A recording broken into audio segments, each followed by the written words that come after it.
good time. Get you the good time. Yeah. Get you the good time. Get you the good time. Yes, sir. Get you the good time. Get you the good time. Get you the good time.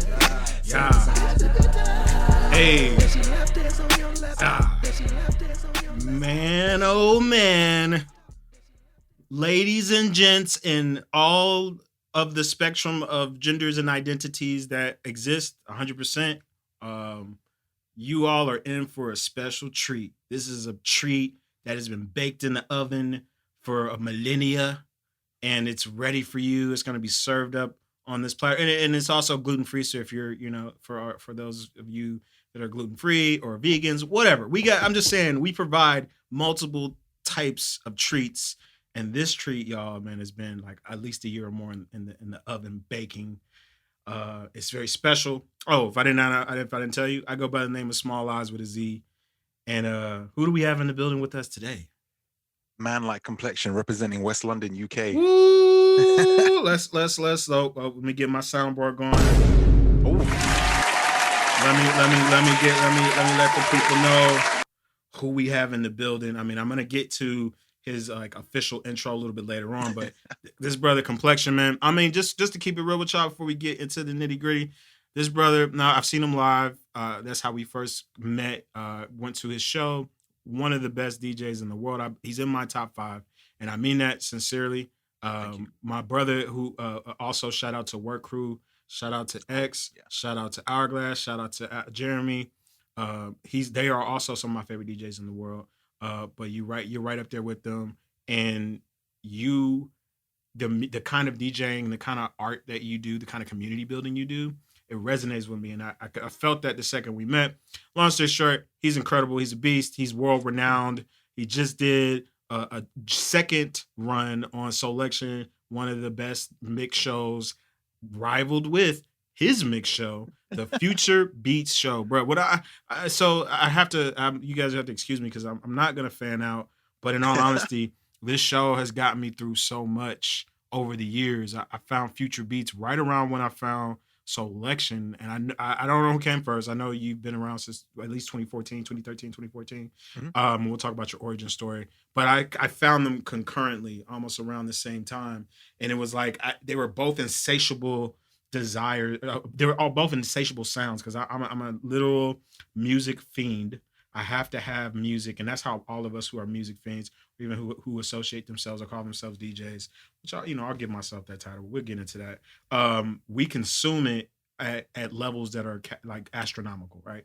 So you all were filling that void for me, and we'll get more into that. But y'all, if you haven't already figured out, we have Complexion, world-renowned DJ, Future Beat show, and we got a lot to get into.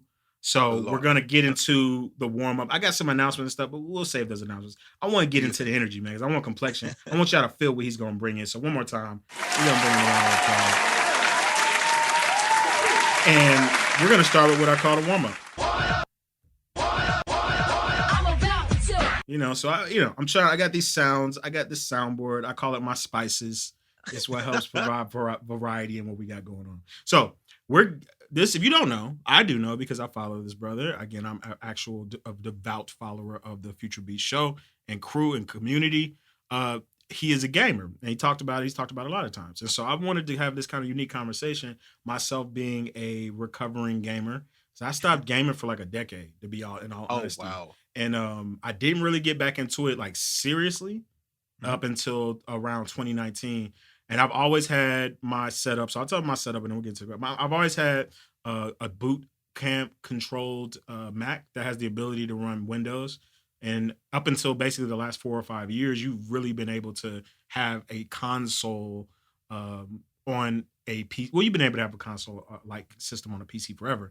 But the Mac has not had the capabilities, the GPU, blah, blah, blah. I'm going into the nerd stuff. I'm just saying it wasn't until maybe 3 or 4 years ago I was able to run the games, that mainstream games, on my PC as a Mac user, because the Mac has never been known as being anything like gaming friendly. That's just anybody who knows that, you know what I'm saying? So it was just a couple of years ago. I played Jedi Fallen Order. I fell in love with that game. It blew me. It pushed my wig back. Woo! Yo, And I'm a Star Wars listen, man, fanatic. I know you are same too. Star Wars fan. Yeah, exactly. on. This playing the game was incredible, and it's from Respawn, who's one of my favorite studios. You know, I'm sure you know about this story Mhm. about breaking from Call of Duty and everything. Well, Activision, should I say? Mhm. And Mhm. they've just delivered incredible games. Like Titanfall 2 is so underrated. I cannot Titanfall is believe hard. it's not in people's top tens. Like Titan that hard. game was insane. And then the fact that they made a Star Wars game as good as they did, like that was incredible. Like, yeah, Respawn's that studio. I'm telling you, Respawn and BioWare are two of my favorite studios. Oh, and Clover, of course, as well. Bro. I never. You know, I got these sound bites. So I'm here for them. this brings us to a good conversation. This is our starting topic in the warm up. We're talking about, we got like a gamer lightning round I want to do just so we can Okay. just see how acclimated we are to the gaming world. But just because it's fun and I love to talk with other gamers, people. But can I really also about say, their right, life. I'm Yeah. super excited to talk about video games because I've done so many podcasts since lockdown. And every single one is about music, Right. which is fine. I get it. Like, it's what I do, right? Right. But I make it very clear I'm a gamer. Like, I make it so obvious. But no one wants to invite me onto these gaming podcasts. I'm like, yo, let me talk about games. They don't know So, what it is, man. When you reached out to me, I was like, yo, I cannot wait to do this. And like, if you listen to my podcast, I try to bring in gaming examples and other metaphors, but they don't know. They just want to know about the vibes, like the sounds, numbers and everything, which is fine. It's I'm cool. here for it, man. It's an important part of me. But gaming, honestly, came way before music for me. And I think that's why you resonate. We'll talk about this. We'll get to this much later when we start talking about Twitch, which is one of my favorite ecosystems that exists on the planet. It's one of the reasons why I've become so much more immersed in the gaming world, because I can watch and absorb and internalize games without having to play them. And there's some incredible content creators. We don't get into that. But this is the topic I want to get into. Is a little controversial, and I don't know. Some people may or may not know about it. We know you just mentioned activism. You mentioned Call of Duty is one of the biggest games in the world. They have over 100 million players. I think they're rivaled now with Apex. Call of Duty, it goes. I shouldn't have to explain that to y'all listeners. This is DigiTribe, Digital Good Times. Y'all already know what it is. I just want to give you some stats that they made over $8 billion last year because of how many more people have gravitated towards multiplayer games, but in particular, multiplayer audio games. So multiplayer audio games are the most, I would say, most appeasable and the most easy to consume type stream or Twitch stream. So that just lends itself to a lot of celebrities have been doing it for a long time. So Call of Duty got on that boat, and they got all these celebrities in it. So I just one thing I wanted to point out to the tribe. We talked about it in our Facebook group. I'm going to shout out the community in a little bit. And I can't wait to talk to the good brother Complexion about how he builds community. Because again, we're all about chopping it up, but we're all about resources. Y'all know what it is with the DigiTribe. I didn't even repeat myself, but y'all know what it is.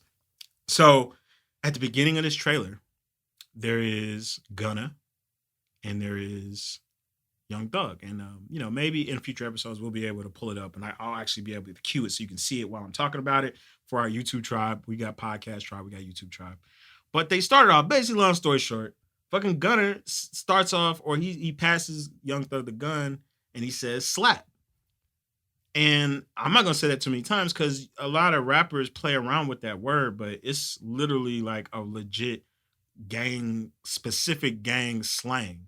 So I just found it interesting that Activision had no idea what that word means, or they just think it's just like gamer slang, or it's like you put a gang reference in your fucking video game that's made for kids. You know what I'm saying? We know the whole gang thing sells though. We know this. Yeah.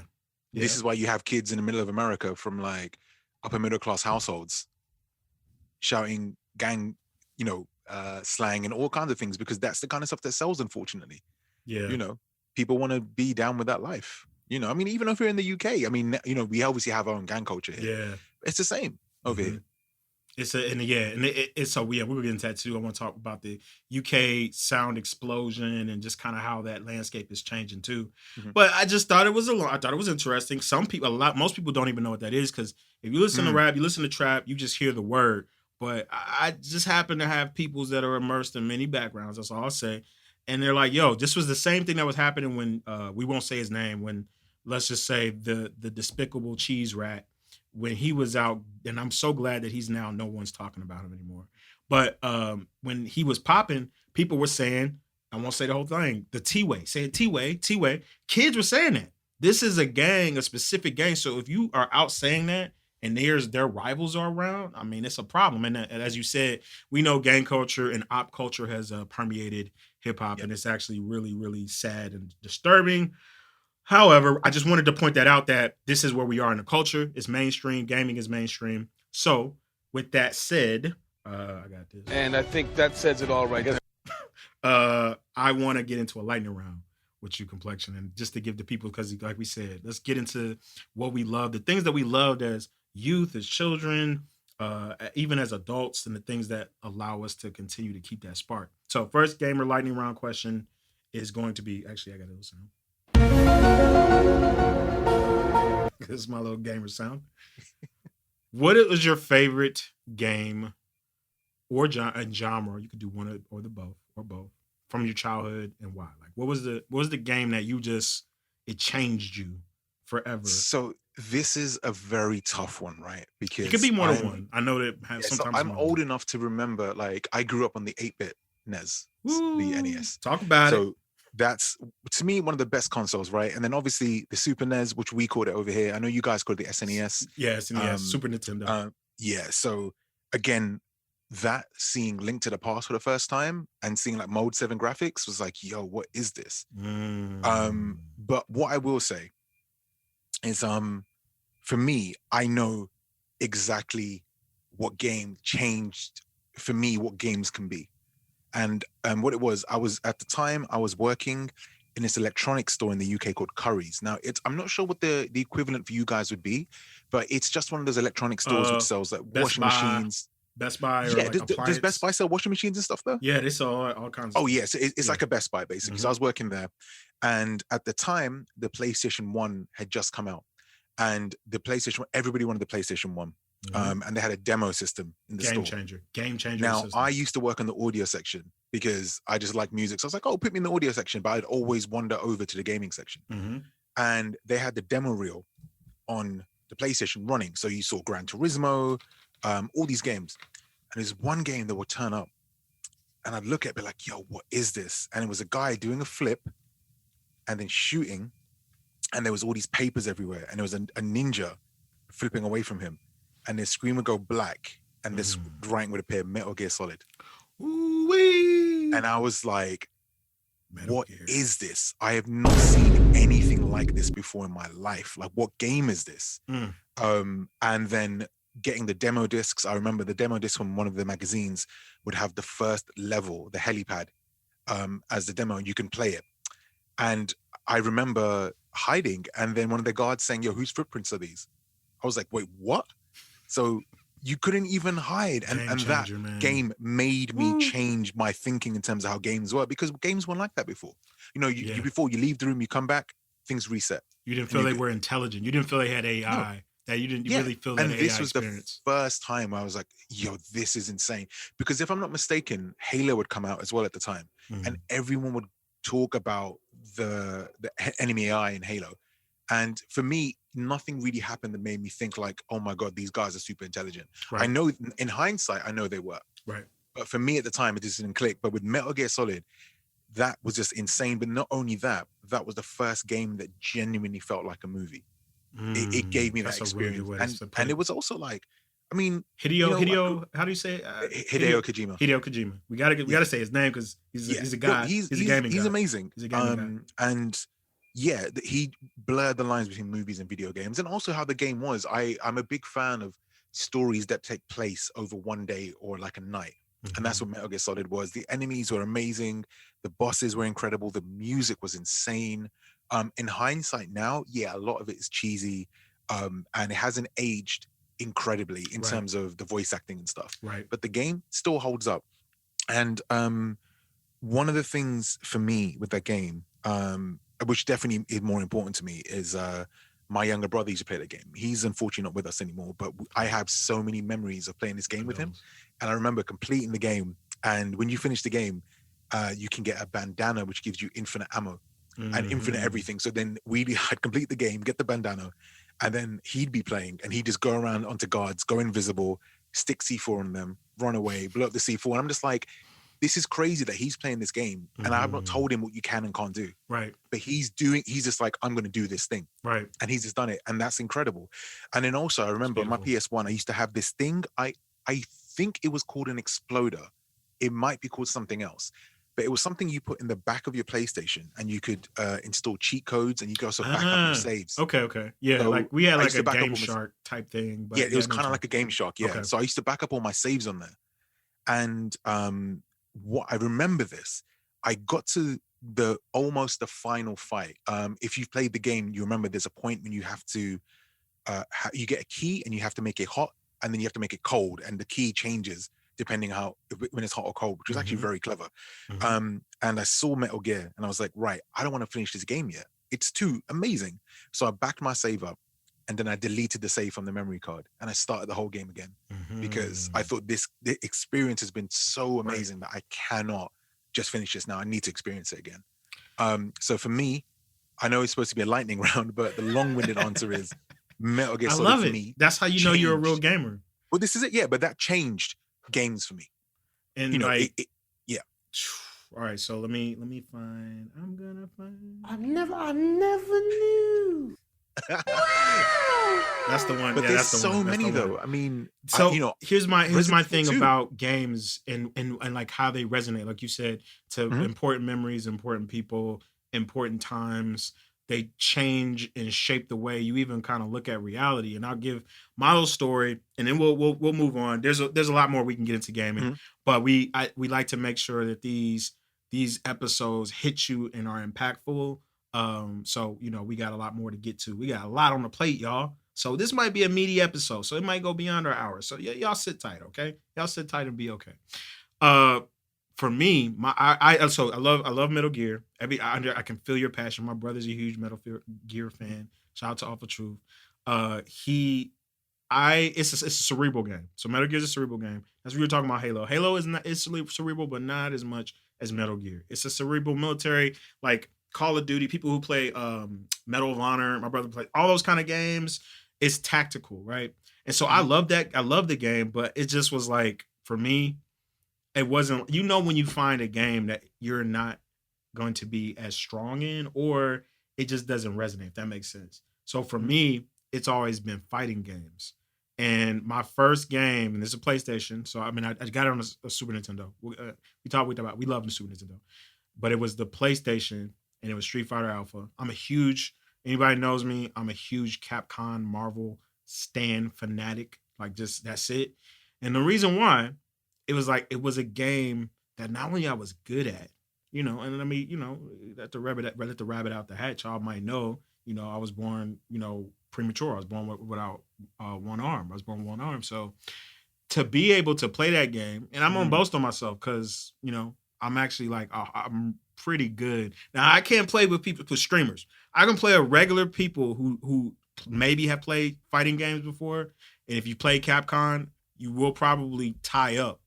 But I'm pretty good at like Marvel vs. Capcom. I'm good at fighting games, in particular Marvel fighting games. And so it was like, oh, I can beat people. And so it gives you that confidence when you're 12, you know what I'm saying? And people say you can't play games, or, you know, or most of these games weren't even accessibly friendly. And that's a whole different conversation, right? But fighting games, I wanted to speak to you about this actually. Yeah, fighting games have the ability to, they're 4-button. They were 4-button back then, and now they're 6. And you can configure, and they lead themselves to a simple combat, simple format, etc. So again, without going too deep for y'all, man, that was the game that not only changed my outlook, like, oh, not only can I be good at games, I can beat people, and they get upset, and then like, so then I fell in love with it. Then it became, oh, this is my genre. And you know, like when you go down a certain genre, I would play some of these games. I played Metal Gear 2. I didn't finish it. My brother finished it, and I love the story of it. But I just to say, most people who are gamers, you're either a diverse gamer, which I'm sure you are, or you find your lane and you drive that lane. So I did that all the way up until my second renaissance of gaming, like I said, which just happened a couple of years ago. I like adventure games too, but in all honesty, it depends on how easy is the game for me to play. And that's which why is something you have to think about, which is something that I don't think about, because I can just pick up a controller and just play as it is. I don't have to have accessibility options or anything. And this is one thing I'm really excited about now, that this conversation is being had, Mhm. and loads more companies are putting in accessibility options For into sure. their games. Yep. I mean, Last of Us 2, they've got supposedly a really good visual, Yep. I guess aid is the word I'm looking for now, Sure. to help people that are colorblind, Sure. and there's been gamers that are like, this is amazing, and Mhm. I don't think about this stuff because Yeah. it's not important to me. It's like, oh, I can just pick up and Right. play a game. Yeah, Um, it's I mean, accessibility, that's one thing about DigiGood Tribe and the DigiGood Tribe space, man. We're all about inclusivity, like for I real. love that. And Yeah, we're all I love that. about making sure all voices are heard. And so yeah, it's like it's changing. It's definitely changing now. And that's why I'm it's here like for it, man. it's not even something if it's a mainstream game, they gotta have all that in there. It's almost like you really Isn't gonna get s- in trouble if you don't. So they're Super fully important. customizable. You got new kind of peripherals, blah, blah, blah, blah.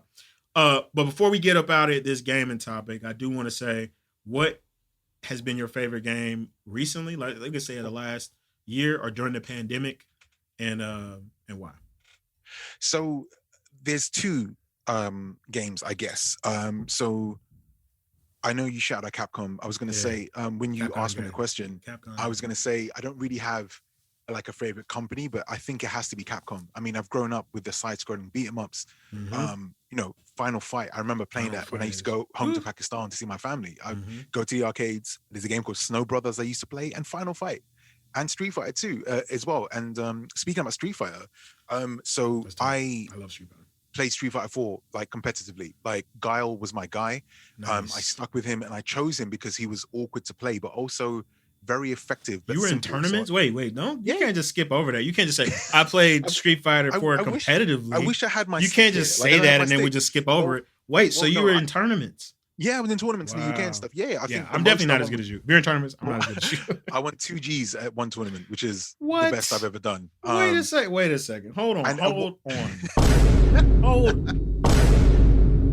I never knew. Is that an exclusive to like does the Future Beast community know that? If you, some of them know, but the thing is because I'm getting Sheesh. older now, my hand to eye isn't as good as it used to be. So I kind of stopped at Street Fighter 4. I haven't really checked. Street 5 Fighter is okay. That's okay. 5's okay, but this is the That's thing, it's okay. It's just okay. But 4, I stuck with Guile on Street Fighter 4, and then in Super Street Fighter 4, they made Guile godlike. So Mm. everyone was like, "Oh, you were just playing Guile because he's good." And I'm like, "Nah, man, check the replays. I've been playing Guile. Right, I've been on this. I've been on this for a while. I'm not new to this. I'm true to this. This is facts." So I had a really good friend of mine whose name's going to come up a few times. A guy called Mackie. He's shout out. kind of like my gaming partner. Like he is like he makes me better at games. Like for real, he's so dope, and he is always the kind of person that he'll play the meta in some games, learn things, and then school me. And he was my training partner in Street Fighter 4 for a long time. He made me much better than I was. You need that. I found that's how people get it in. You have cliques or there's clubs. Oh yeah, or groups that you fight with each other, and that's how you pretty much level each other up. This is it. And the annoying thing with me is I only used to play Guile, Hakan, or Dudley. So and Evil Ryu. So as you can imagine, 3 out of those 4 characters are random characters that not many people play.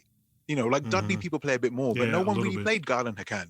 You know, I mean, I'm sure I played someone else as well. So I would always choose these really awkward characters and try to get good with them.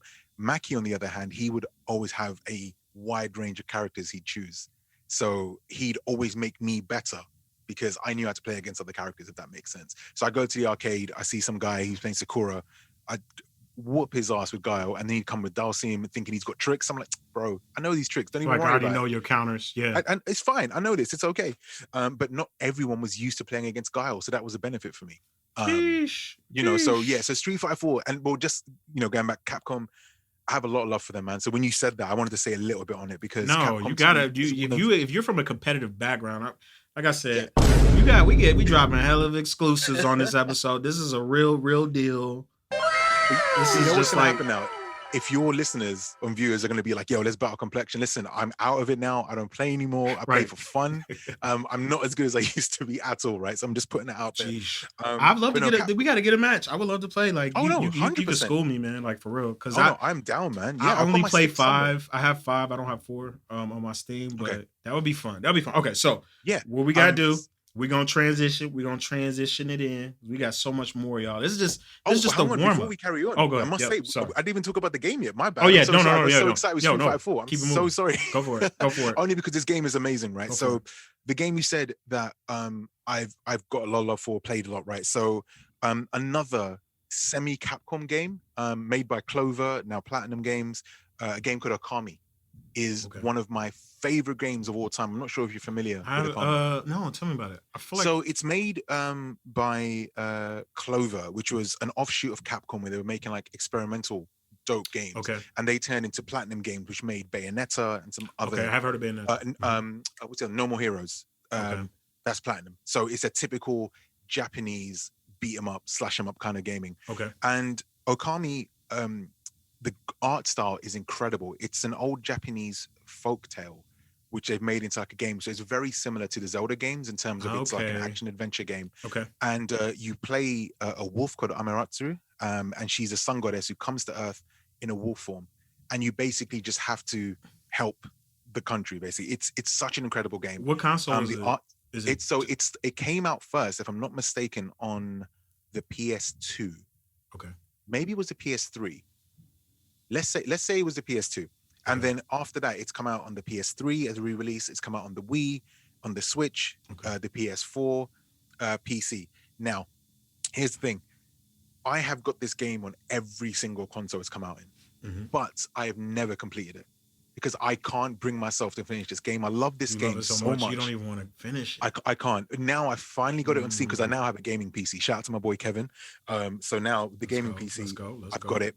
And I'm playing it again. And I think this time I'm going to complete it. But it's one of those games that I just can't That's complete because pretty I unique. love it so much. I've got the art book. I've got like figures. I've got everything. The art style is incredible. But this game is just such a dope story. So Okami is one of those games. And secondly, Mhm. Destiny 2. I've been a big Destiny fan since day one. Okay. Destiny 2 has been great because once again, shout out to Mackie. Mackie and I used to play Destiny 1 together.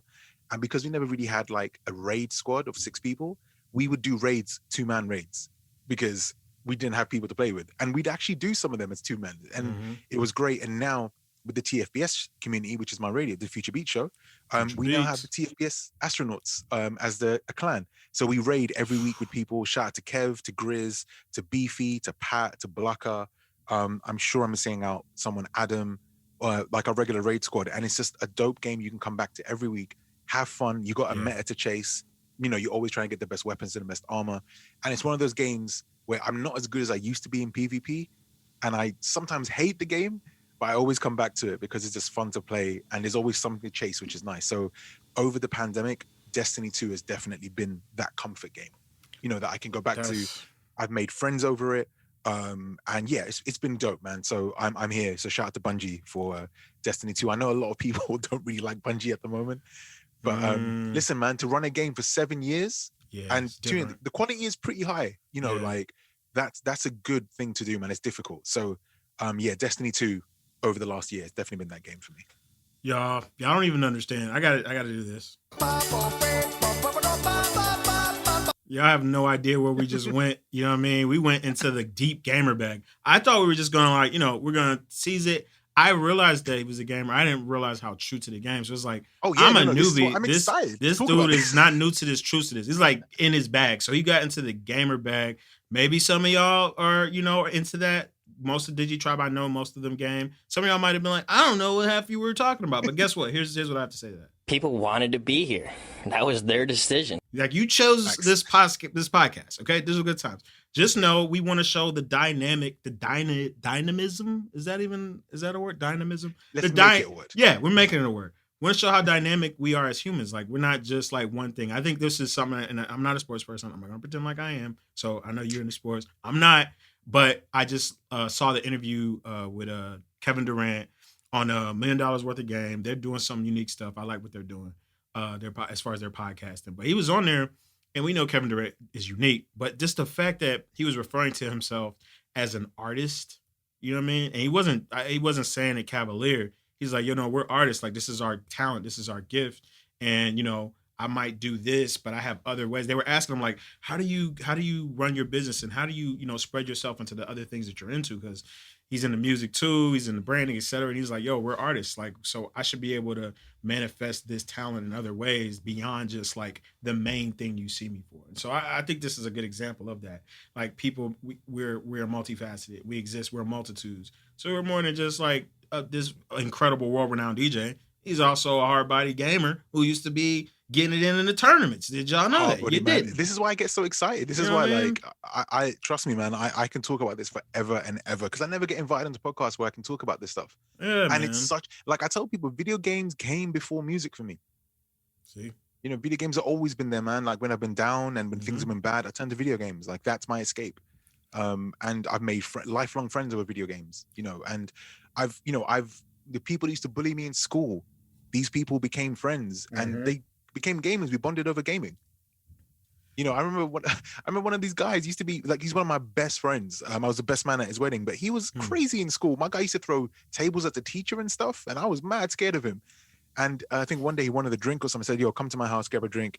And I had a Dreamcast and I had a game called Choo Choo Rocket. I remember Choo Choo Rocket. That was free as one of the first online games on Dreamcast. Love the Dreamcast. And he sat down and I said, yo, let's play this game. And yo, this guy would just come around all the time and just play. And we bonded over that. And Crazy Taxi, Soul Calibur, you know, Silent Scope. Yo, remember Silent Scope? Silent Scope.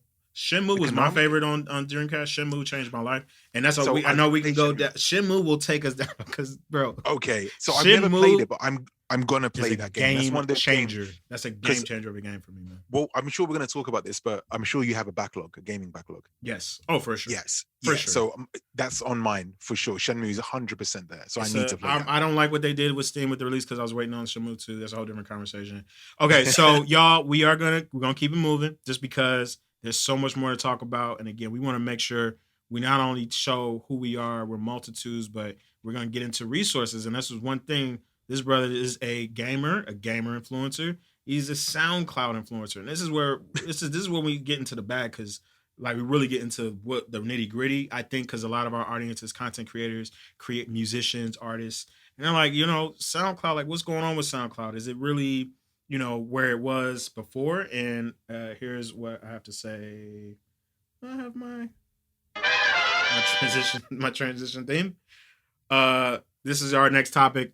And the subject is, the SoundCloud still alive? And so I'm going to read something. I'm going to read some so the audience has a little context to what we're talking about.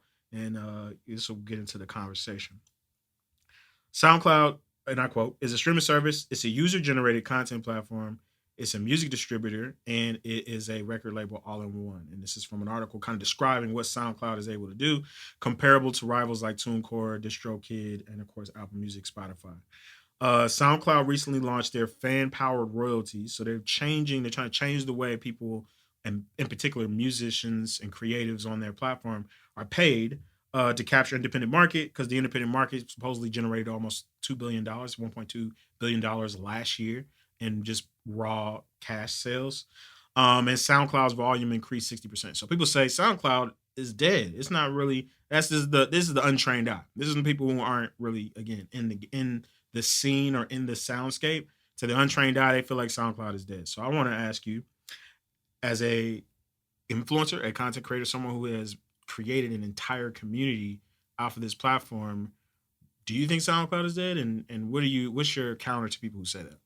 So, although I'm not a fan of their music, the one thing I say to people who say SoundCloud is dead, I say, when Spotify rapper, iTunes rapper, or whatever rapper becomes a thing, then come talk to me. Because right now, some of the biggest rappers in the world are SoundCloud rappers. That's what they're called. Get them.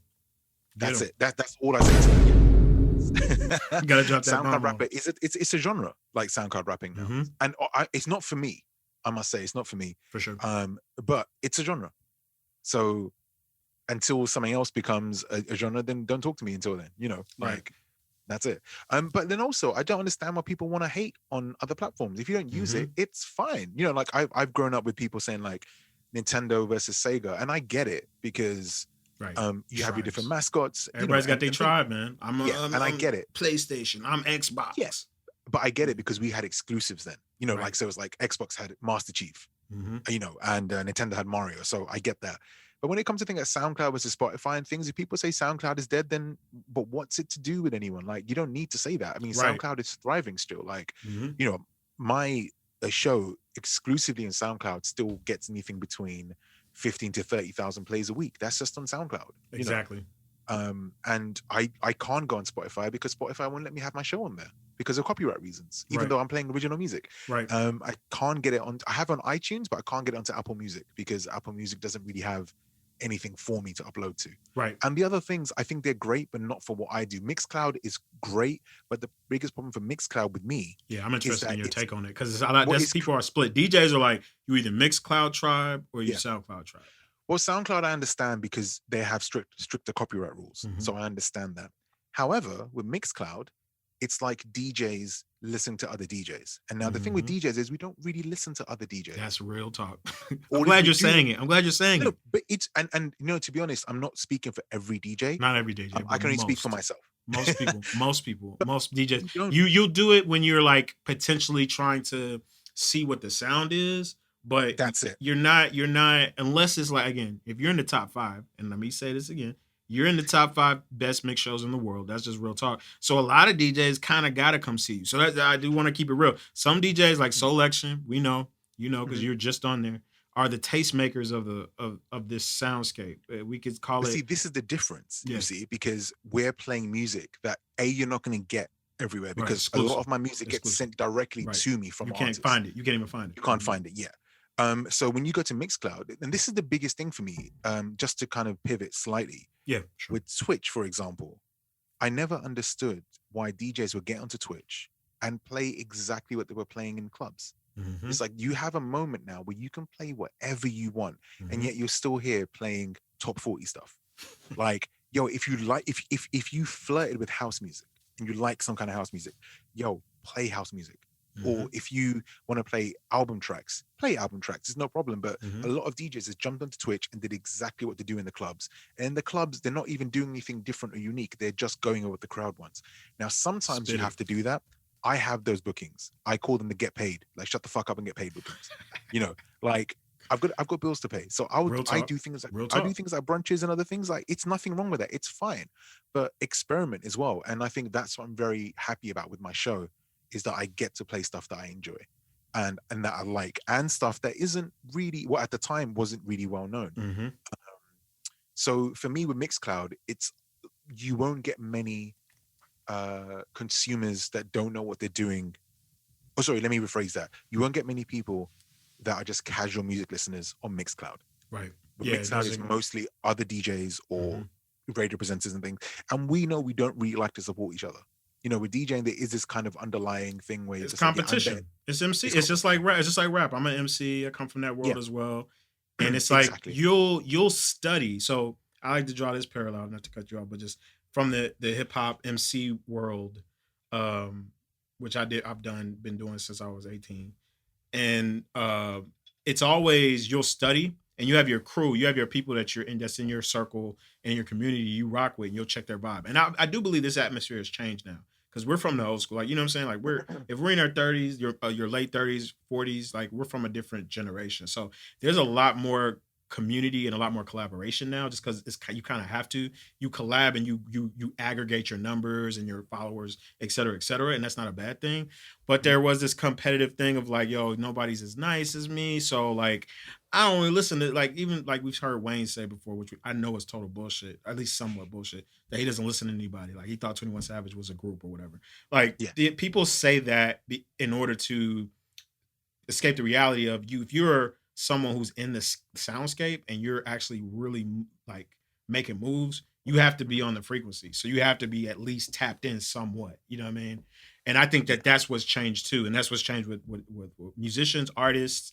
You gotta be listening somewhat. And I have a lot of my friends who are professional songwriters, like in the game, signed to major publishing companies, and they go in and out. So you'll go, maybe this quarter you're listening to everybody, and next quarter you're listening to nobody, because you're in your zone creating your project or your songwriting, etc. But the days of like trying to be unplugged from what's going on is not really, you can't really get that off in this era. You know what I mean? No, exactly. So that's always the thing for me, where I think it is important to connect with people and network. That's super important. But when it comes to, like, I'll be honest, man, I very rarely listen to other radio shows. because I'm so caught up with music myself. You know, I'm spending Right. so much time listening to music. I have a really good team. Shout out to Kalo, by the way, he's amazing. You know, sourcing music, Mm-hmm. and then I'm practicing. You know, like you can see my gear just behind me. Like I'm just here Mm-hmm. practicing, and I don't really sit there and listen to many other people. There's a few shows I listen to, yeah, but I just do my thing. I mean, And it's probably because I come from a battle DJ background, exactly. and you always have this attitude where you're like, yo, I'm Scratch. better than everyone. Yeah, I'm better than Turntablism, everyone. man. Real Yeah, you know how turntablism. it was. Yeah. And you know, from the generation I come from, we didn't help each other out that much. It Yeah. was like initially you'd Yeah. not hate on the person, but you'd be like, I'm better than this person. Right. I'm not going to share my records with you. I'm not telling you where I went. Mm-hmm. And now it's nice that that doesn't exist anymore, because Right. in all fairness, we should be helping and supporting each other. And I Right. do help and support many people. You know, as you know yourself, you know, when Yeah, I met you're you, I always community sit back based. and talk to people. Like, Yeah. of course, why not, man? But I also have this thing where the goalposts are constantly moving for me. Mm-hmm. So, for example, you know, it's like, yo, I hit X amount of plays, or I made X amount of money. Actually, no, the money doesn't really matter.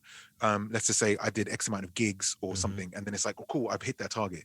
What's the next target now? Mm-hmm. What can I do next? I'm gonna double this, or you know, whatever I can do. But yeah, but sorry, I know we deviated from what we were Yeah, saying. no, it's totally you're getting in your bag. You're getting your bag. You're basically like you don't, because again, you're in the top 5 mix shows. I do feel like it's okay to poke your chest out. You know, let me just do this, man. Because we got to give flowers, man. We have to give flowers to Facts. our people and to our community who are actually really, really doing the work and spreading energy, positive energy across the globe. And that's what you do every single time you turn on your mic and every single time you playing your sounds through the Future Beat Show and even on the Twitch show. We'll talk and your Twitch programming. We're gonna get into that, but I agree with you 100%. For people who have to consume, you have to have your ears out on the vibration space, and you do it in your way. You have a whole pipeline of people who are able to get you the sounds that you need, but you also, because you're an active DJ, you are aware of what's going on. It's like you have to be aware, and you also have a community you're connected to. And so that's one thing that I wanted to end with the SoundCloud piece on, is that's what SoundCloud affords you the ability to do. You can talk and leave comments on people's records. My community, and one thing I want to say to our content creators, to our artists and musicians who are listening, they're like, yeah, man, I don't know, I don't really get it off on SoundCloud. For me, I'm a musician, I'm a DJ, MC as well. That's where all the DJs congregate, is SoundCloud. Where all your favorite people are getting their sounds from is SoundCloud. Like yourself included. My shout out to Thunderstone Labs, Thunderstone Labs, incredible. They're in the top 5. Like I said, it's you. Yeah, they're amazing. I won't give it the top 5 because I don't want to get people upset. But you people already know you're one of my favorites, of course, selection. But everybody's coming from that sound. So if you're a producer, if you're a beat maker, if you're somebody who is trying to get your sound out, well, guess where you're missing out on? Yeah, you can post your stuff to Spotify and all those places like that, which, in my opinion, you're not going to get as much real traction as you can get in real time from SoundCloud. But now the fact that they have their fan paid royalty system, which I find to be very interesting, once you sign into their premium or Go Plus or whatever, that you can get them to help you distribute your sound. Like, the rest of these companies are actually catching up, trying to follow and copy what SoundCloud is doing. So I want to concur with you that SoundCloud is not dead. It depends on your niche. If you're a rapper, if you're a songwriter, you can decide on what your strategy might be and how you want to push your sound out. You can put some exclusives on SoundCloud, and then, you know, the songs or singles you want to put on Spotify. But in my opinion, it's one of the best places to grow real community, because nobody can comment on your Spotify song on Spotify immediately to tell you what it is or what the vibe is. You know what I'm saying? Like, you can use these different platforms for their specific purpose, and in my opinion, you get more out of it the more you spread your sound. So, you know, that's my talk. I'm a SoundCloud, like, I'm not an evangelist, but I believe in what it's been able to do and how it's created avenues for so many people, including, again, Future B Show, all these places to have I like to say, a true underground. It's the last real underground, if you want to say it, and it's still thriving because if you take SoundCloud out of the game, let me just end it on this. If you take SoundCloud out of the game, like, a lot of music becomes stale because everybody taps into the water well, which is SoundCloud, and then they'll go try to recreate that and do an official release on Spotify. And that's real talk. If you listen to a lot of the beat scene, a lot of the sounds that are on I love the beat scene. I'm a huge beat scene. I'm in the beat scene as well. Shout out to the Controllerized gang. Shout out to Controllerized Mob. Shout out to Stolen Drums and the good brother Black Stolen Drums Cubes. sick. That's I can't wait till we're back out and then we hopefully I can talk with them to see if we can get you out there. I love you to play Controller. I mean, Controller again. The beat scene is incredible, but it wouldn't exist without SoundCloud. So it's like everybody has to go back to the well. No, this is facts. People I was playing on my show 7 years ago when I first started have now worked with Drake. Talk about it. You know, who else is there? Black. Talk about it. So many people. Like the whole sound now of modern R&B is SoundCloud from 7 years ago. Talk about it. Like it's facts. You can go back and listen to my show, listen to Selection. K-Tronada started off in SoundCloud. SoundCloud, the best, one of the best. SoundCloud. I remember when K-Tronada dropped the track and Goldlink started rapping on it, and K-Tron was beefing with Goldlink. Like who the fuck is this guy rapping on my beats? Like and now look what's happened. And now they got the songs together, and you know. Listen, K-Tronada just won Grammys, man. All kinds of good stuff. Like, come on, like. Bruh. This is insane. Twice, 3 times, damn it, though. Yo, real talk. And this is it. And if people want to do that, then that's fine, man. Listen, I know my show was being played at A&R meetings at Interscope. Like that's how they were sourcing. These people told me, I said, well, fucking pay me. Like, why are you listening to my show for? Come pay to me. the correct. Why are you trying to skim off the top? Yeah. This is it. This is what they do. So I was like, all right, cool. I'm onto something here. And yeah, like even, you know, in the UK, there's not many other people that have been doing this for as long as I have. And to the point when, like, you know, I've toured, like, legitimately, I've toured the world pretty much, you know, off of this sound of the show. I've worked with some amazing artists and all kinds of things. And it's all because of SoundCloud. That's what it is. It's SoundCloud, man. Like, yeah. If you're a DJ, so I want y'all DJs to hear this. This is specifically why I put this out here.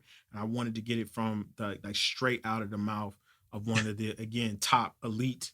And it's not saying that to be like, you know, braggadocious, even though I believe he deserves to have his chest out. It's the work he's put in. It's been what, 8, 9 more years or more years. Well, yeah, 7 years. 7 years since I think it's coming to 7 years. The creation of the Future Beats show, which we're going to get into. Yeah. That's a wonderful transition into our main subject is, you know, what was the birth and the ethos of the Future Beats show, and like, you know, what drives you to really create this vehicle. But it's important that people know, like, how people who are successful in the space, what they're using. And I have a lot of people tell me, like, no, it's Mixcloud, is this, and I just, like, a lot of DJs saying Twitch ain't where it's at. But I can't wait to hear you talk about them as we talk about the evolution of Future Beat show, like how you've adapted and how you've grown based on the pandemic. But y'all, use all your resources, man. Use all your resources. SoundCloud has a lot of different options for you, and that is still where the underground is. So completely. No, yeah. Listen, use SoundCloud. Trust me. Just do it. And I think just to touch on something you said very quickly,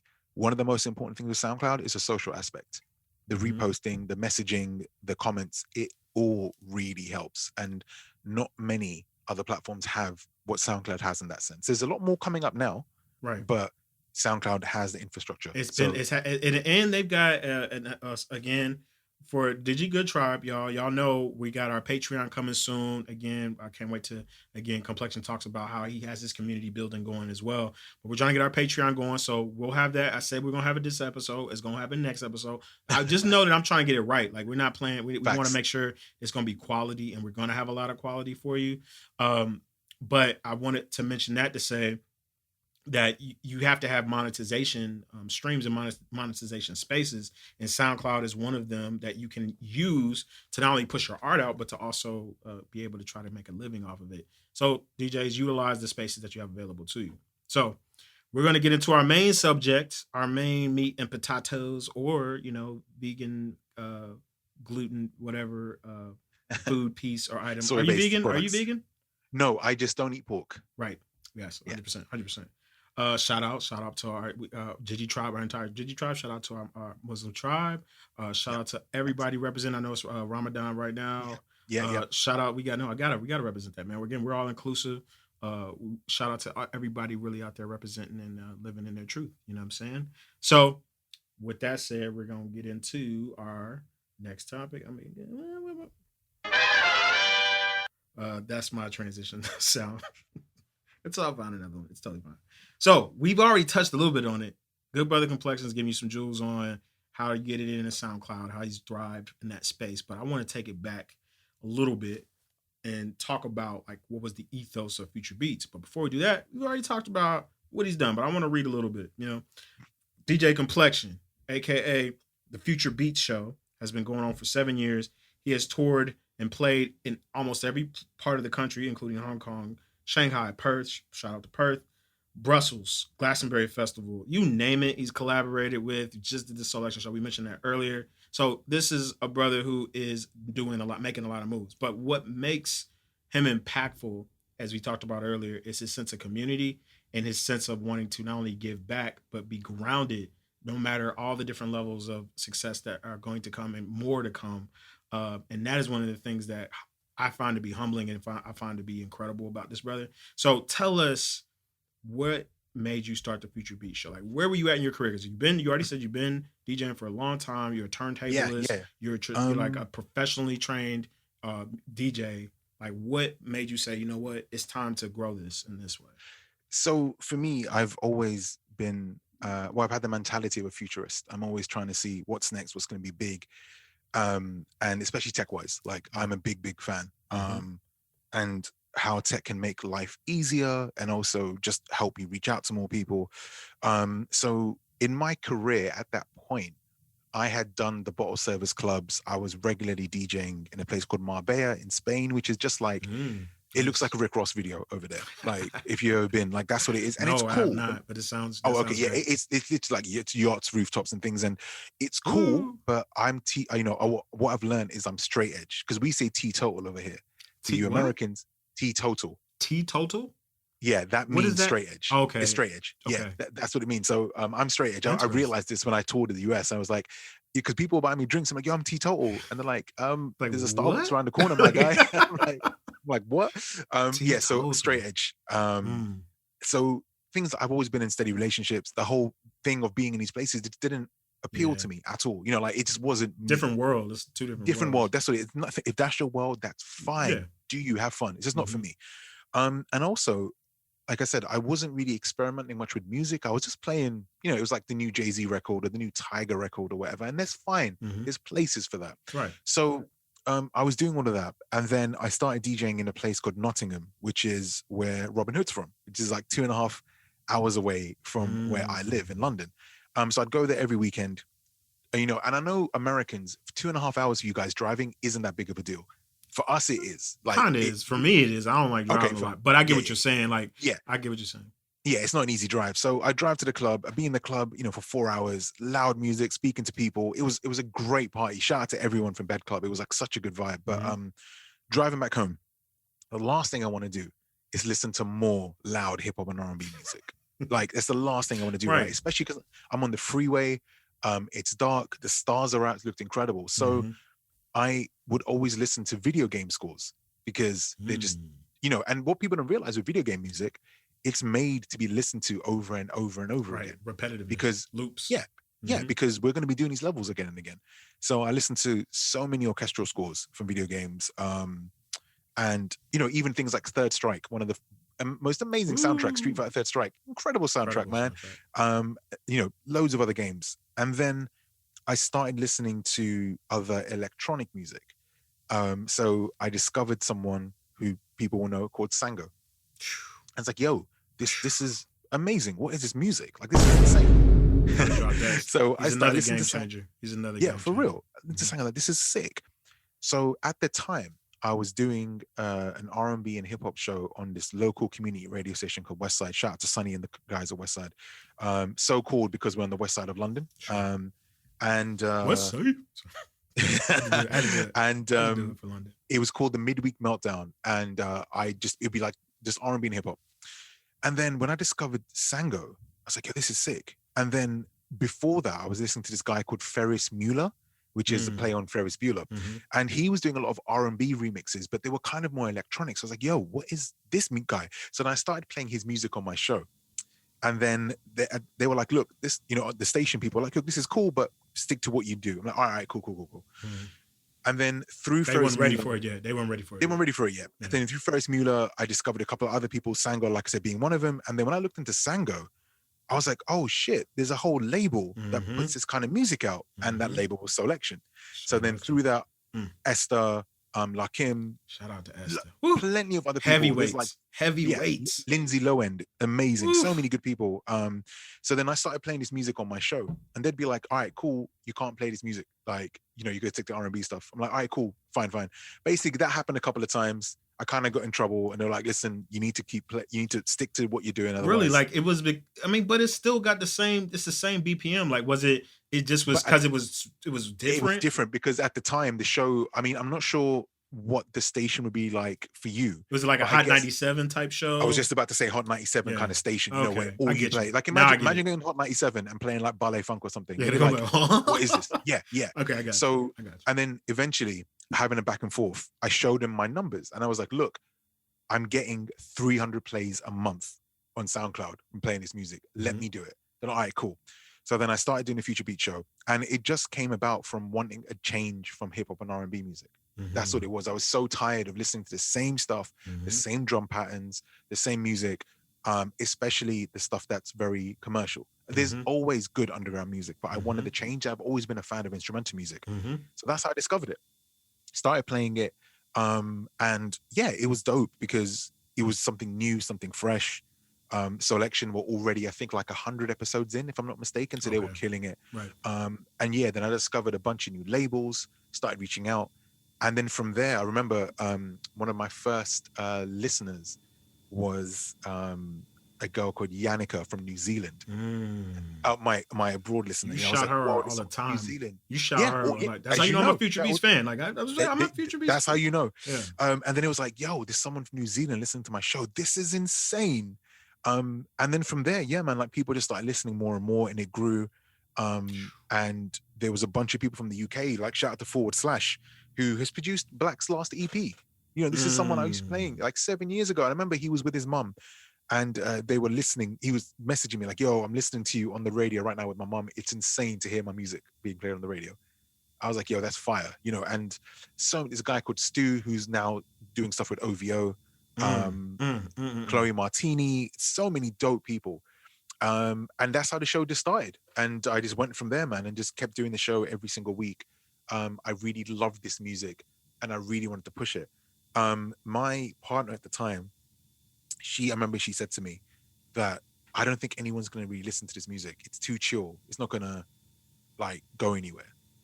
And 7 years later, I mean, like, look at me now. Look at me now. Listen, just a tiny flex. I've got a gold record, literally just out of it. You know, you can't see it, just out of the camera, that I got for working with Georgia Smith. And this is like, what, 6 years later, 5 years later, but this is all because of, like, look, here's what I'm going to say. Hold on. He's on fire! First of all, therapy is mad important, right? So I've been speaking to my therapist about this. I don't like to like big myself up too much because I prefer when other people do it. But also you have to talk about what you've achieved, 100%. Right?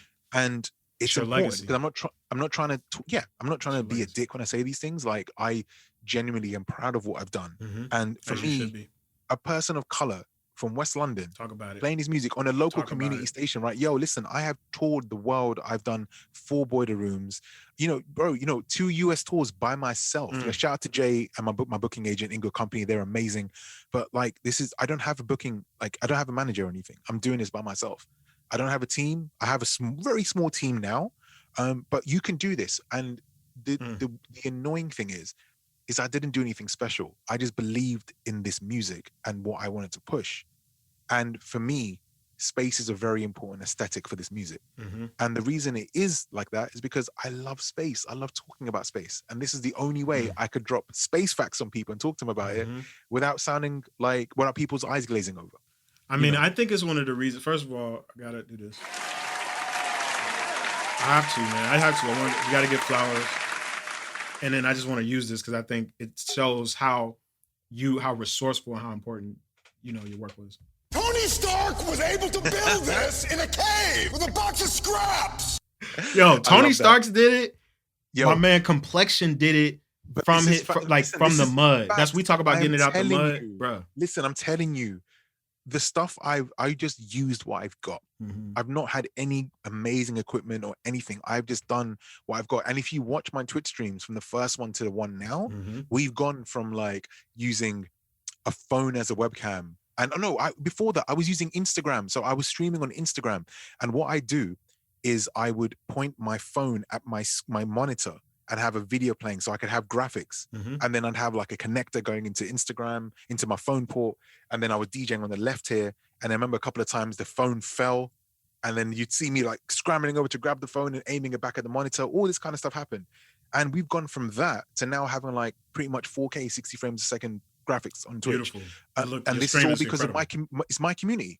Like I shouted this guy out so many times, but Kevin, my guy, Dark Rez, he helped me build my gaming PC. He sat there on Twitch. We streamed me building the gaming PC.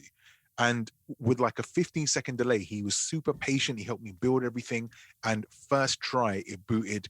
It's been great. And there's other people as well, Grizz, shout out to, Beefy, Pat, all these guys that are always helping out. Mackie especially, having that community there is very important. And the thing with me is growing up, I've had a lot of people, I've been bullied, I've had people, I've had friends saying to other people, don't book Complexion, he's not a good DJ when I was younger. Things like that, right? Let's not get into it because they were young, it was a long time ago, but I've pretty much felt like I've always tried to do this by myself. So then asking for help from others. Underdog mentality. Yeah, it's been very difficult. Same way. But having, very good people around you, having people that believe in you is super important. I think it also has to do with, it's the intentionality. So I want to bring the listeners back to, you're like, well, how did he do this? Like if he just like was just because he loves the music, how was he able to make this such a worldwide brand? So this is the thing. Yeah, this is difficult, right? Because I didn't do anything anything special. I legitimately love my music and I feel like I try my best and I just try to be as approachable as possible. Like for me, I remember when I first started doing my show, the following show, I would shout out every person that liked the SoundCloud stream. And at the time, there was only 30, 40 people. So it was easy. You can go back and listen. Yep. Like I spent the first 5 minutes. I remember the shout outs. You were doing, you still were doing that up until I think maybe last year or something like that. But I remember as much as I was before, but right. yeah, like I remember the shout outs were like a 5 minute, and I was like, man, I would love to get a shout. So people have to understand. I'm sorry to cut you. I just want to say the community building aspect is really your fuel. It's like you're an incredible DJ. I'm not capping. Like this dude he's the real deal. But there's a lot of other incredible DJs in the world. How come they don't have the platform they have? Because they don't lead with the intentionality of community first. It's in your spirit. I don't know, what your background was or, what your family or community upbringing, but I can tell that has always been, there's been some community aspect been a part of your life from the beginning because it's natural for you. It feels like it's a natural part of who you are. I definitely feel like, being bullied, being excluded from a lot of things, from things that are out of my control, definitely made me feel like I don't want anyone else to feel like that. And then growing up, I lost my father at a young age, then my younger brother 2 years later. And that took a lot away from me. And my whole thing was, I was very angry about everything that happened, but the way I got through it, what helped me was telling myself, I've gone through this, so I can hopefully help others that have gone through something similar and they won't have to go through what I've gone through. And I think that's where the community comes in, where, there's people I check up on. Like if someone says something on the stream or in the SoundCloud or like an email, I try my best to remember that and then ask them about it next time. Be like, yo, how's this? Or, did this person in your family get what they were wanting to do or whatever? I think that's really important to me because it's something I never had growing up. When I look at other people now and they have crews and cliques and everyone's supportive, I never had that. Yeah. not at all. But that's not to take away the people who in the last 10 years have been there for me. There's so many amazing people that put so much time, and effort and giving me advice. And yeah, just made everything worth it. So it's not always been like that. But at a very important part of my life when I needed support and I just needed people around me, I'd never had that. So instead of being bitter about it, I just thought I want to make sure that other people don't have this. You went the other way. You took the negative into a positive, and look at what it did. But the proof is in the pudding, man. Like this is it. The proof is in the pudding. I think to a lot of your compatriots, Joe K is the same way. It's like if you lead with, I take ego out. Like I'm just gonna make sure I'm doing the best that I can do at what I do, which is making this incredible show to give to people therapy. You talked about therapy earlier. It is important. Music therapy is a real thing as well. And I think that's what drew me to Future Beats, the early iterations, when it was, you know, the pure Future Beats. And I know you might have factions that are like, oh, the pure Future Beats, man, it was different. I personally love the fact, you got to evolve and you got to go with where your community is taking you. It's all about your community. If your community is like, this is what we want to hear, you got to go with the community as well as what is true to you. But the original iterations of Future Beats, which was the chill vibes, which you still have, it's still in the DNA, obviously, of Future Beats. That was what drove me to it, because you were doing something different. It was like music therapy. It was like something I can put on and catch a vibe and not have to worry, like you said, the rap. I not have to worry about, it's not going to be a whole bunch of rap in it. And you still manage to maintain that to this day and keeping up with the ethos of Future Beats. So I just want to, being different is important, but not just being different for different sake, being different because where it's coming from is a place of wanting to heal, also grow, and bring your unique vantage point to the game. And that's what you've done. You know what I mean? So one more time before we, finish up. Thank you. I gotta give my flowers, to the brother. And I want to say, so if somebody's listening, they're like, I want to get into the DJ game, or I want to, I'm in the content creation space because you're really making moves on Twitch.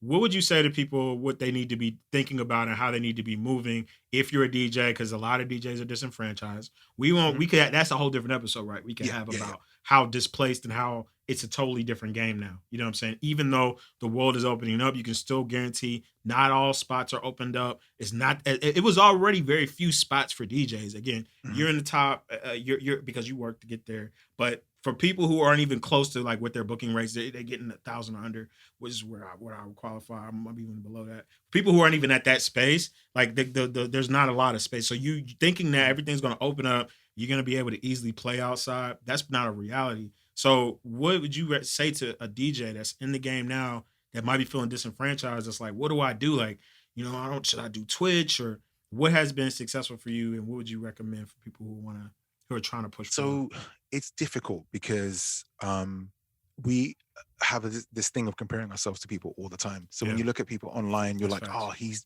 making moves, or she's doing this, or they're doing that. And you can feel lost, and you're like, if I haven't done anything, I'm going to be left behind. First of all, there's no rush, there's no anything. For me, this has been a really good way to reassess what's important to me going forward.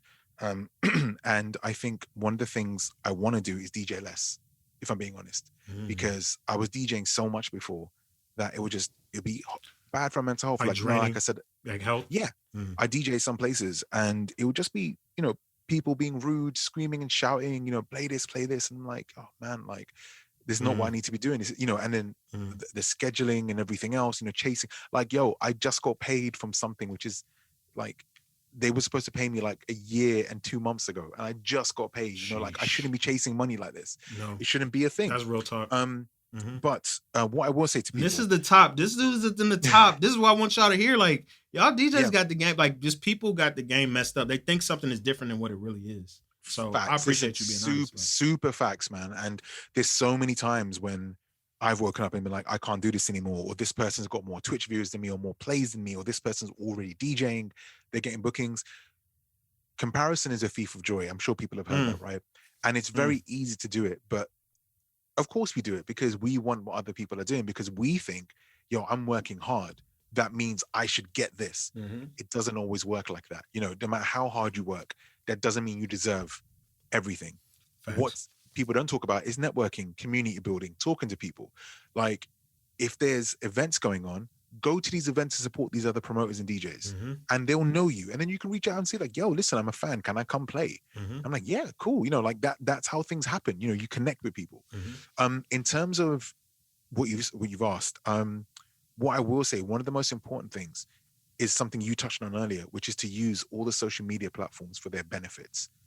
Don't just focus on one. You see some people just being TikTok DJs. I'm telling you, TikTok DJs aren't going to get bookings. Or if they do, their careers aren't going to last long, because anyone can be on TikTok dancing around with a mask or whatever and playing a badly keyed mashup. Right. You can't do 2 hours. It's only 30 seconds. Like, this is it. You can't do a whole 2 hour set with that. Exactly. And I know, and they'll make money. It's fine. If that's the route you want to go down, do your thing, have fun with it. There's nothing wrong with that. But if you're in for the long haul, lay the groundwork. Now that clubs aren't open, as not fully yet, talk to other DJs, talk to promoters, check out their Twitch streams if they're Twitch streaming, hit them up on social media, just lay those foundations, then you can then grow from this over the next couple of months. And also with social media, use each one for its powers. Like Instagram, put something on there which makes people go to your Twitch or your SoundCloud. Build your audience that way. The thing for me was, and I can proudly say this, a lot of people on music Twitch, a pretty good percentage is from the Future Beat Show.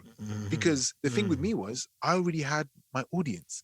So when I tell my audience, yo, I'm going to be on Twitch, Pivot. Yep. A bunch of those are like, yo, I'm going to come over. And then from there, they discover, oh, this person's cool. This person's cool. Twitch is difficult because it's very hard to discover new people on Twitch. Yeah. They don't push new people in your face. Yeah, for sure. Chances are, if you've seen a good or a big Twitch channel, it's because they've done something which has gone viral. And that's why people check them out. So otherwise, you look at most people, like they don't really have many viewers. And the people that do have viewers are kind of higher up. Right.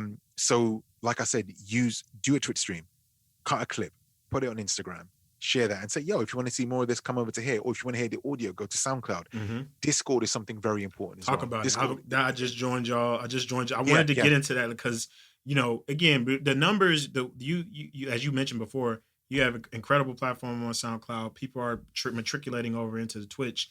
And what I've heard some OGs on Twitch tell me, like, yo, it's not really about the numbers in the early days. It's most of those people who are really getting those numbers that are really, now there's some new hot shots and stuff like that who do consistent like 10K or above. They've been doing it for like 4, 5, 6, 7 years. This is what people don't understand, on Twitch, not like, we're talking about the content creators across the board and DJ, like you said, the music thing on Twitch is kind of new. So people have only really been at it for a couple of years. So it's still open. It's still being worked on. It's still evolving. So don't stray away from it because it is harder. You might actually, if you lean into it, like what Complexion has been doing, you may see that it's going to yield you a different kind of result you didn't expect. And that is a transition into Discord, because I saw how popping your Discord is and how that community is so tailored to, being able to build real kind of connections.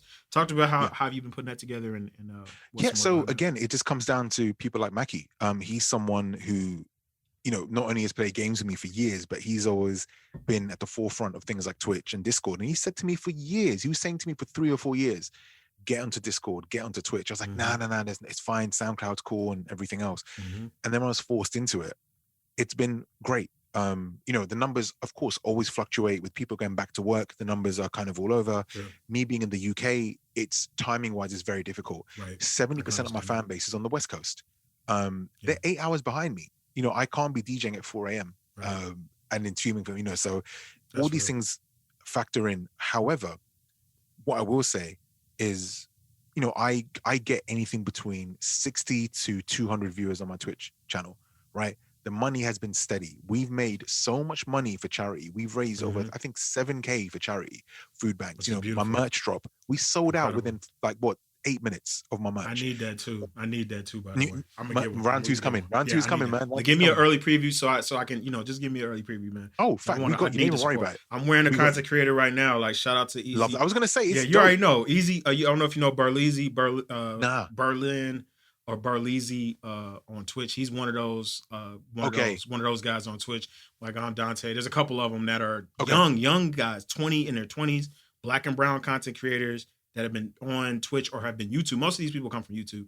There are YouTube content creators for the last 6 or 7 years, and they got 1 million or whatever plus. But it's all about truly supporting your community and like making that reciprocal. Because in the past, it'd just be like, yo, come to my show, you paid, cool. But you've never been like that. You've always been communicative and connective.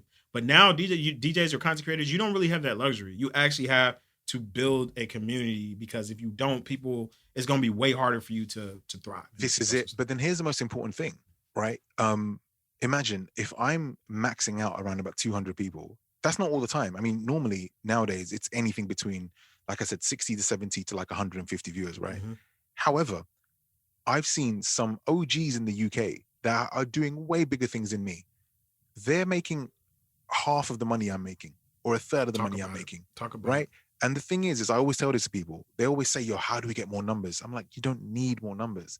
If you have 100 people that are willing to invest in you, to sub to you, really fuck with you. That yeah, really rock with you.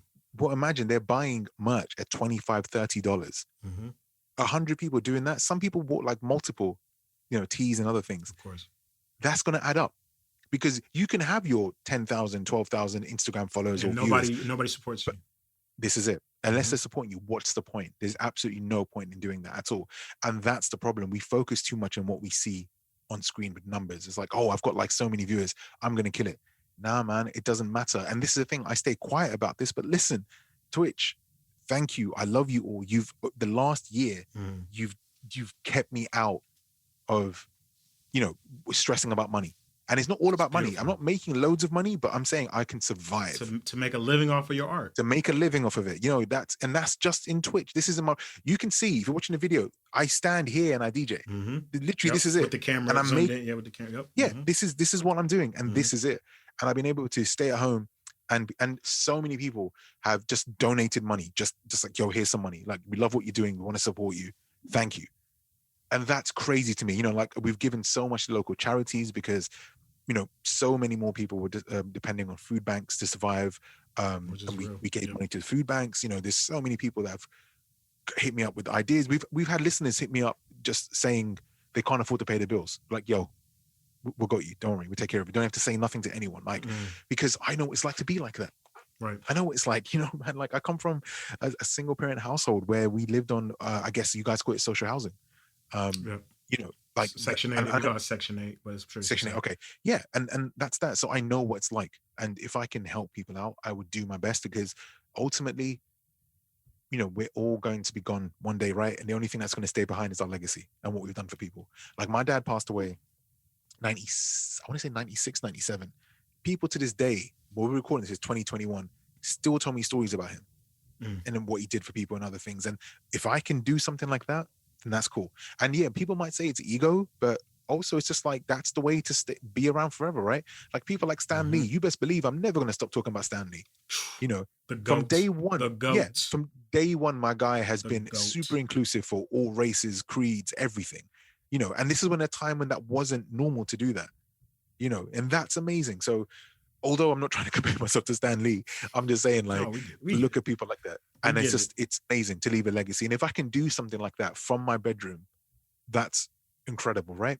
Like, that's what it's about. And this is what a strong community would do, because not only can we donate things and help other people out, there's people in my community that are really good at some kind of things, whether it's tech or it's this or law, design, whatever. Yeah, and they'll just be like, yo, I'll help you out. Don't worry.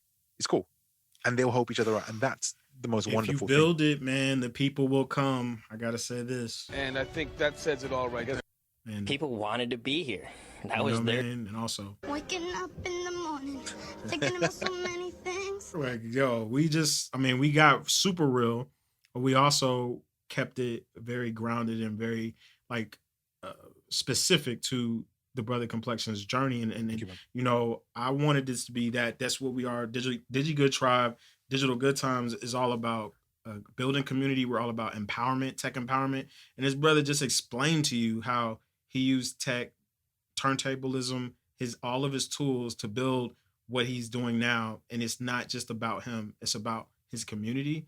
And that's how he's been able to thrive. And that's what we're trying to do. And that's what we are doing with Digital Good Times bit by bit. So we appreciate all of y'all who've been rocking with us. I do have an announcement. And as we wind down, and then we'll get into kind of our final segment and then get kind of what the good Brother Complexion wants to lead the people with. But I have an announcement because we're trying to grow this community. So we did a launch. Again, I'm rocking. I'm all about supporting our content creators. Shout out to Easy Gang. Shout out to Burleezy, content streamer. If you didn't, we released what we call our Digi Good Tribe Digi merch pack back in December. We sold out. They were all limited edition. I want to bring it into the camera so you can see that, see that glistening here, that thing. This is our limited edition military green. We only made a couple of those. They were all handmade. Shout out to Sterling. Shout out to Adele. Shout out to Ray. Shout out to everybody who helped us put these pieces together. We got one. So that's how exclusive we are. We only have one. It's a medium, and it's only going to be available to our Digi Good Tribe community. I will have a giveaway form available very soon. The only way you'll be able to find out is if you're a part of our Facebook group or our Discord. And we just talked about that. Look at that transition I just did. See what you just talked about? So if you're a part of our Discord or our Facebook group, you'll be able to find the form to enter to get this giveaway. It's I believe priceless, but we priced it at $65 when we sold it. And we sold out of everything. And I believe they're beautiful. Again, our Digi tribe, they can speak to it. But this is how we want to give back, but also how you get down with us. So if you're signed into one of those two, you can get to that by going to digigoodtimes.com. That's also how you can get to us on all our social media platforms. It's gonna go hot. That's one of our thank yous. We'll have more giveaways coming soon. Again, the Patreon is gonna be going live. I want to be just hopefully say by the next episode, we will have the Patreon up and running, but I want to make sure that's live for y'all. So with that announcement said, as we wind down, good brother Complexion, what would you leave the people with? How can, what do you have coming up? Let's just say, what do you got coming up for future beats in the near future? What they have to look forward to? And anything you just want to plug as we the Future Beat Show streams live on Twitch every Monday. Twitch.tv, The Future Beat Show. We also stream on Wednesdays and Fridays. You can also catch the show on Soundcloud. We've got some live gigs happening soon. We've got some other really cool things happening. Club-wise, I think in the UK, things are, we're still outdoors, but soon come, hopefully. Sure. One thing I've been working on for 7-8 months now is I'm super happy to announce that I'm doing a new show for the BBC. It's something. Whoa. There we go. What? Exclusive. We had hella exclusive this episode. So what? the BBC, they've launched something called BBC Sounds, which is like their podcasting app. Okay. And there's a super huge push for it. Sure. And it's been amazing. And shout out to Farron McKenzie, who's been a believer since day one. And yeah, he's got me doing something on there. So it's I want to say this. Can I say this? Yeah. And this is no disrespect to the guy, to the guy Giles Peterson. You remind me a lot of his energy. You know what I mean? As far as like the energy, I know he's one of the GOATs. You know what I'm saying? But when I listen, it's like it's also your tone. And not just because you're from. I'm not saying all UK people sound alike. I know UK people. Shout out to my bro Low Lights. I know some people out there. I'm just it's really your energy. You know what I'm saying? And that's actually somebody because of the soundscapes you choose. So it's like I think that you just walk in that path. You know what? You're like the third or fourth person said that. So for me, it's always an honor, man. Like I always believe you want to carve your own lane. But listen, if someone says, "Yo, you hoop like Michael Jordan," are you going to really turn around and say, "No, no"? Of course you're not. You're gonna be like, "Yo, thank you." So for me, Giles is that guy. Like again, Benji B, Giles Peterson, these people, Goats. Huge fan, and I'm trying to do the brown version of these guys, man. Let's go. Let's go. Up. We can make it happen. Let's go. So it's going to be exciting. I'm excited. It's going to be called Future Wave. So it's separate from the Future Beat Show. Oh. So it's called Future Wave. Expansion. I feel like for people that aren't familiar with the sound, you hear Future Wave and you know what that's about. Like you know what to expect. So the way I describe the show, it's like an hour show every week. And it's going to be like going on a drive to Venus is the only way I can describe it. And it's dope. I'm super excited to be on this platform. Future Beat Show isn't going nowhere. But to be honest, if you've known me for the longest time, I've wanted to get that BBC check and be part of it. And this is BBC the channel, by the way. I know how some of you people think other kind of things. So I'm just going to say for you porno freaks, okay? We want to get a global audience. We are based in the States, but you even in the States should know what the BBC radio is. You know what I'm saying? Like, so and again, we're inclusive, but that's how you get down. That's totally fine too. But it's a radio station. It's all good. World-renowned radio station. The world-renowned platform, and it's super exciting because I've been wanting to work with them for the longest time. So I've been sitting on this since I've got that first email. Like, it's been crazy not being able to tell people. Is this the exclusive right here? I'd say this is apart from TFBS, apart from my community, right? You will probably like on a podcast. On a podcast. Facts. Yeah. That's so. I think that's launching like in 2 weeks, or something. I think so. I've been working hard. Shout out to Sunny. Shout out to Farron. Excited. I'm very excited. And I'm excited for it, man. I feel like it's gonna definitely open up some doors. And here's the thing: even if it doesn't, I've done something that I can tick off my bucket list, and I'm excited for it. To be able to be on a renowned platform and do my thing. who knows what's going to happen. Hopefully we can check back in like 6 months and we can I catch would up love again to. and be like, I would love. yeah, Come on, and let's see make what's it happen. happened. As you heard it, he said it. He said that he wants to come back. You know what I'm saying? Like, And, well, listen, any more video game talk, I'm down. Like, you could tell, like, anytime I get to bag. what That video was game, you getting in your bag, and I will it. not be quiet. Like, it's so funny because like I've done like I said, so many things and no one speaks about video games. And I just wanted, like, let me talk about them because I love them so much. We are multitudes, man. We can be gamers, we can be professional musicians, DJs, comic book nerds. I'm a comic book fan too. I'm a Star Wars fanatic too. So that's what I'm saying. We could go this will be a part 2. So just so y'all know, this vibe is real. I really appreciate this, brother. I gotta play this one more. That's just my feel good sound, you know what I mean? Because I love it. We really spit the gems. We really brought the energy. This has been magical, and we put a lot of work into this. We've been wanting to do this for a year, so thank you. For a long time. I remember when you first reached out to me and we were like, yo, let's make this happen, and it hasn't lined until now. But no, thank you for having me. Shout out to producer, shout out to everyone listening. I appreciate you guys. And yeah, I will just wrap up by saying this, man. I'm proof that you don't need to have the best equipment or anything. If you want to do something, just try it, and chances are you probably will fail first time, or you might not get the viewers that you want to get. You might not get the listeners or the numbers, but that doesn't matter. If you can build on something, that's what it takes. It's taken me a while to get here. This didn't happen overnight. It's not overnight, man. But, like, imagine when I first did my show, I was getting 250 to 300 plays per month. I now get that in 45 minutes when I put a new show, but it's taking me 7 years to get there. And it's and if you believe in something, then go for it and do it. However, also make sure you surround yourself with people that will tell you, yo, do you know what? Maybe this isn't the right path. Maybe try it this way, because like there's so many things I want to do. When I was young, I wanted to be a stuntman, but like I could throw my body into being a stuntman. But yo, I'm getting old. My knees sound like popcorn now when I get up. It ain't gonna happen. Pop.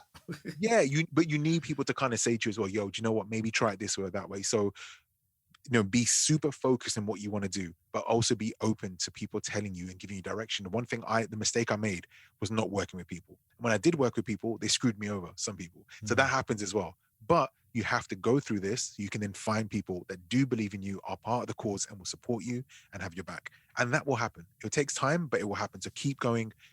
Yeah, that's all I can say, to keep going. That we live in a time now where tech is helping you so much. Like, imagine if I tried to do this 20 years ago, people in America wouldn't be listening to me. It wouldn't be a thing. Yeah. Not possible at all. And now I can literally, again, just to tell everyone, just on the left of me, I can reach a global audience in my bedroom. In a few minutes, just about in just 2 minutes. Yeah.